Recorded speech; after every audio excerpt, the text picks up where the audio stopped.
La Maison du Mal, frisson garanti et un bon petit film d'horreur bien efficace.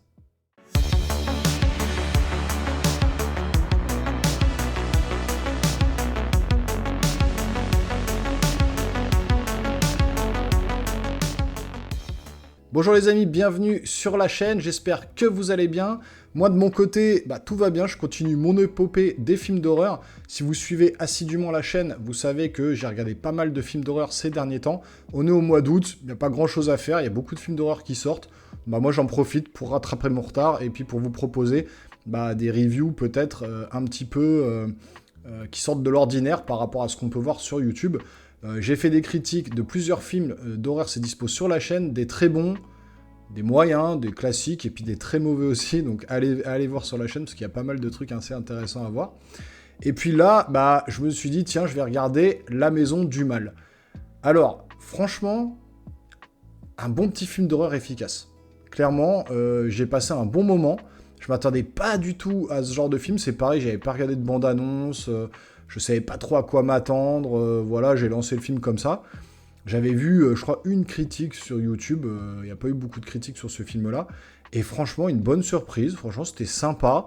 Il y a eu du frisson, il y a eu du suspense, il y a eu un peu de gore aussi, c'est un peu mélangé, je vais vous expliquer tout ça dans ma critique. Et donc le film est réalisé par Samuel Bodin, qui est pas très connu, avec dans les rôles stars, on a Anthony Starr, que j'adore, qui est le Homelander de The Boys. Si vous n'avez pas vu cette série, c'est pareil, foncez voir The Boys, c'est juste une tuerie. On a Lizzie Kaplan, je crois, c'est ça, voilà, qui est également de la partie, qui est pas trop connue. Et on a le jeune acteur Woody Norman, qui joue donc le rôle du fils de la famille, et ses parents, donc c'est les deux personnes, Lizzie Kaplan et Anthony Starr. Donc qui sont campés par ces deux acteurs-là. Et donc le pitch c'est quoi ? Et en fait c'est ce petit gamin Woody Norman là, Peter je crois dans le film, qui en fait qui dort dans sa chambre, entend la nuit des bruits dans le mur, ça gratte dans le mur, ça lui parle aussi également. Donc on est un peu sur le côté un peu poltergeist, un peu épouvante de ce côté-là. On se demande ce qu'il y a dans le mur, est-ce qu'il y a vraiment quelqu'un, est-ce que c'est un fantôme ? Et puis on a ses parents donc, qui sont dans la maison, qui ne veulent pas l'écouter, qui sont très froids, la photographie est justement très grisâtre comme ça aussi, ça me fait penser au film dont je vous ai parlé juste avant sur la chaîne Mégalomaniac, on est un peu sur les mêmes tons, donc vraiment des tons un peu très sombres, pas très colorés, et donc les parents dès le début sont très bizarres avec le gamin, on se demande pourquoi ils sont comme ça, ils ont une attitude vraiment étrange, parfois limite un peu flippante, vraiment, ils disent à leur gamin d'arrêter d'avoir peur la nuit, ils l'enferment, ils le punissent, etc. Et donc on se pose des questions sur cette famille, on se pose des questions sur les bruits qu'il entend. On part d'abord sur un film un peu d'épouvante, fantomatique, on ne sait pas trop ce qu'il y a dans la maison. Et puis petit à petit, l'ambiance prend, ça fait un peu... film thriller, film de suspense, vraiment, il y a vraiment cette tension un peu qu'on retrouve quand, par exemple, le gamin se retrouve à table avec ses parents, c'est très froid, ses parents parlent d'une façon très stricte, très sévère, on se demande pourquoi ils lui parlent comme ça, le gamin est un peu perdu, et puis à l'école, sa maîtresse essaye de l'aider, donc voilà, on est un petit peu... Dans une ambiance un peu glauque, un peu malsaine, on se demande un peu ce qui se passe, donc on a vraiment du suspense, on a vraiment ce côté un peu, d'abord, je vous dis, poltergeist, ensuite on va passer sur le côté un peu suspense, pour finir un peu après sur de l'horreur pure, avec du sang, des gens qui sont vraiment très malmenés, décapités et compagnie. Et donc vraiment, ça mêle tous ces genres horrifiques qui fonctionnent franchement plutôt pas mal. Alors avec des facilités scénaristiques et avec un scénario des fois qui est un peu bancal, qui tient pas forcément la route tout le temps. Mais je veux dire, la tension est permanente. Moi, je me suis pas ennuyé pendant 1h30, il dure. On se demande vraiment ce qui se passe dans cette maison. Ça m'a fait penser un peu au film Barbarian qui était sorti sur Disney+, si vous l'avez pas vu. Sauf que la fin de Barbarian, c'était un peu n'importe quoi, mais là, on est un peu sur le même schéma que Barbarian. C'est-à-dire qu'on démarre sur une intrigue vraiment en mode psychologique, thriller, suspense, pour finir sur un côté un peu, est-ce qu'il y a des esprits, est-ce que c'est un film d'épouvante, pour finir sur de l'horreur pure, avec vraiment peut-être une fin un peu cliché, mais qui fonctionnait, en tout cas sur le film Barbarian, sauf que la fin était un peu bâclée. Là, la fin est un peu mieux, le déroulé du film de La Maison du Mal, qui d'ailleurs est nommé en anglais Cobweb qui veut dire donc toile d'araignée, hein, j'ai regardé sur le net parce que je savais pas trop ce que ça voulait dire, Cobweb. Et donc voilà, ça retrace plutôt bien, le titre retrace plutôt bien l'esprit du film, surtout à la fin quand vous comprenez tout.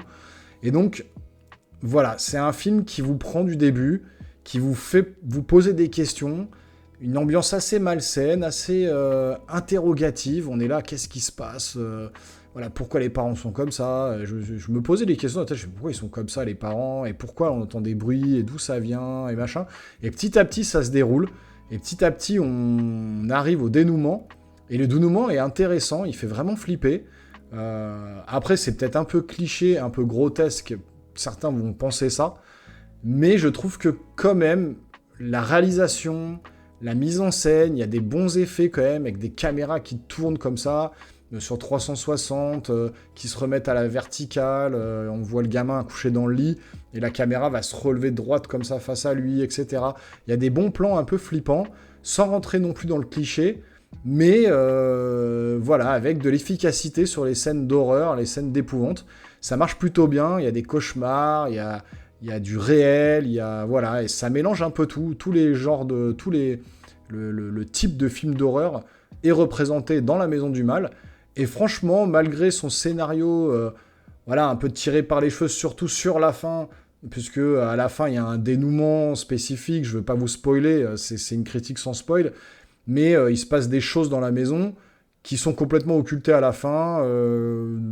Voilà, la vie continue et voilà, personne ne s'interroge de ce qui s'est passé dans la maison. Donc bref, voilà, il y a toutes ces facilités scénaristiques et ce côté un petit peu bancal qui fait qu'on se dit, bon, ok, allez, si on met ça de côté, il faut vraiment mettre ça de côté pour vraiment rester objectif dans le film.